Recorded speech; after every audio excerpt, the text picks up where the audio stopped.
खा चुका था। ऐसे में अब हैदराबाद के गेंदबाजों का सामना करने मैदान में उतरे कप्तान अजिंक्य रहाणे और रघुवंशी। दोस्तों, पावर प्ले में आज हैदराबाद का कुछ अलग ही आतंक देखने को मिल रहा था। जी हां, क्योंकि गेंदबाजी इतनी सही लाइन और लेंथ से हो रही थी कि मैदान में मौजूद दोनों ही बल्लेबाजों को चौका तो छोड़ो, इक्का दुक्का रन बटोरने में भी काफी ज्यादा कठिनाई का सामना करना पड़ रहा था। मानो जैसे टी20 मुकाबले में वनडे की बल्लेबाजी देखने को मिल रही थी। लेकिन इसी बीच मैच के 5वें ओवर में कप्तान अजिंक्य रहाणे हाथ खोलते हुए नजर आए, जहां पर उन्होंने चौथी गेंद को सीमा रेखा के पार पहुंचा दिया। तो वहीं एक गेंदबाज रघुवंशी ने भी एक तेज तर्रार चौका जड़ दिया और साथ ही साथ पावर प्ले का अंतिम यानी छठा ओवर भी दोनों ही बल्लेबाजों ने अपने हित में किया और इस ओवर में 2 गगनचुंबी छक्के जड़ते हुए 6 ओवर का खेल खत्म होने तक कोलकाता को 53 रनों तक पहुंचा दिया।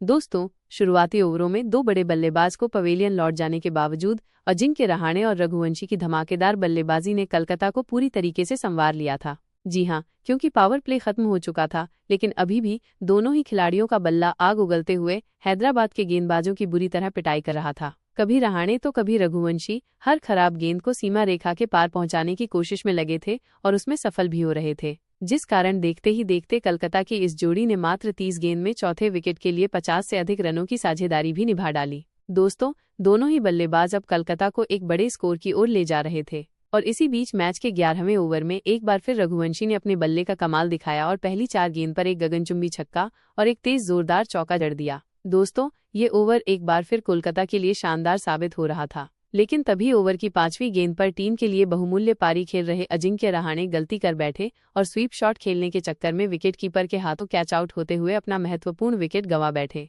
दोस्तों, इस विकेट के चलते कोलकाता को एक बड़ा झटका लग चुका था। आपको बता दें, अजिंक्य रहाणे 38 रन की पारी खेल आउट हुए। दोस्तों, भले ही अजिंक्य रहाणे टीम का साथ छोड़ चुके थे, लेकिन दूसरी छोर पर खड़े रघुवंशी ने अपनी जिम्मेदारी को बखूबी तरीके से निभाया और हैदराबाद के खिलाफ अपनी ताबड़तोड़ बल्लेबाजी के दम पर कुछ ही देर बाद एक महत्वपूर्ण 50 जड़ दिया। आपको बता दें, रघुवंशी ने 30 गेंद में अपने 50 रन पूरे किए, परंतु दोस्तों, रघुवंशी अपने अर्धशतकीय पारी की खुशी मना ही रहे थे कि एक बार फिर 13वां ओवर लेकर आए आमदू मेंडिस ने उनकी इस खुशी पर पानी फेर दिया और ओवर की चौथी गेंद पर रघुवंशी को हर्षल पटेल के हाथों कैच आउट करवाते हुए कोलकाता को पूरी तरीके से बैकफुट पर लाकर खड़ा कर दिया। आपको बता दें, रघुवंशी 32 गेंद में 50 रन की पारी खेल आउट हुए। 2 सेट बल्लेबाज पवेलियन लौट जाने के चलते अब कोलकाता की टीम दबाव महसूस करने लगी थी, क्योंकि 4 बड़े बल्लेबाज अब पवेलियन का रास्ता देख चुके थे। ऐसे में अब टीम को संवारने के इरादे से मैदान में उतरे विस्फोटक बल्लेबाज वेंकटेश अय्यर और रिंकू सिंह।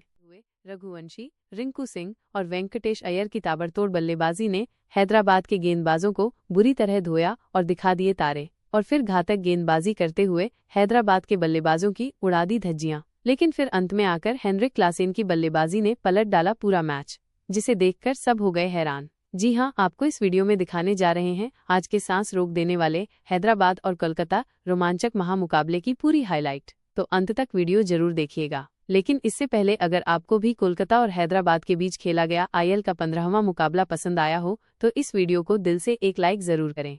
नमस्कार दोस्तों, ऑल 2025 का 15वां और अब तक का सबसे रोमांचक, सांसों को रोक देने वाला महामुकाबला आज आईएल इतिहास की 2 बड़ी टीमें कोलकाता नाइट राइडर्स और सनराइजर्स हैदराबाद के बीच ईडन गार्डन्स, कोलकाता में खेला गया। ऐसे में मुकाबले की शुरुआत हुई हैदराबाद के टॉस जीतने को लेकर। जी हां, आज के इस रोंगटे खड़े कर देने वाले महामुकाबले में कप्तान पैट कमिंस ने टॉस जीता और पहले गेंदबाजी करने का फैसला किया और विपक्ष टीम कोलकाता को बल्लेबाजी के लिए आमंत्रित किया था।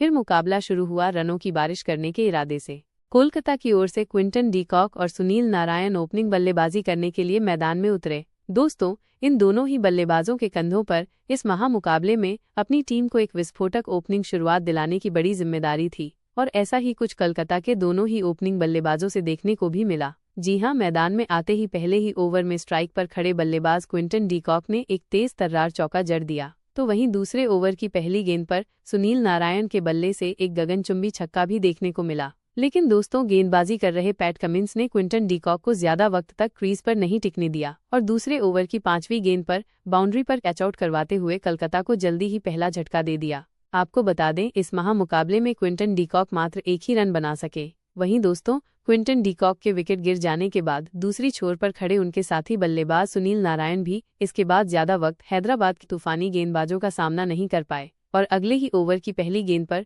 विकेटकीपर हेनरी क्लासेन को एक आसान सा कैच थमा हुए पवेलियन का रास्ता नाप लिए। आपको बता दूं, सुनील नारायण 7 रन बनाकर आउट हुए।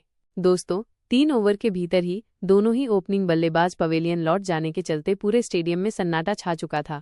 ऐसे में अब हैदराबाद के गेंदबाजों का सामना करने मैदान में उतरे कप्तान अजिंक्य रहाणे और रघुवंशी। दोस्तों, पावर प्ले में आज हैदराबाद का कुछ अलग ही आतंक देखने को मिल रहा था। जी हां, क्योंकि गेंदबाजी इतनी सही लाइन और लेंथ से हो रही थी कि मैदान में मौजूद दोनों ही बल्लेबाजों को चौका तो छोड़ो, इक्का दुक्का रन बटोरने में भी काफी ज्यादा कठिनाई का सामना करना पड़ रहा था। मानो जैसे टी20 मुकाबले में वनडे की बल्लेबाजी देखने को मिल रही थी। लेकिन इसी बीच मैच के 5वें ओवर में कप्तान अजिंक्य रहाणे हाथ खोलते हुए नजर आए, जहां पर उन्होंने चौथी गेंद को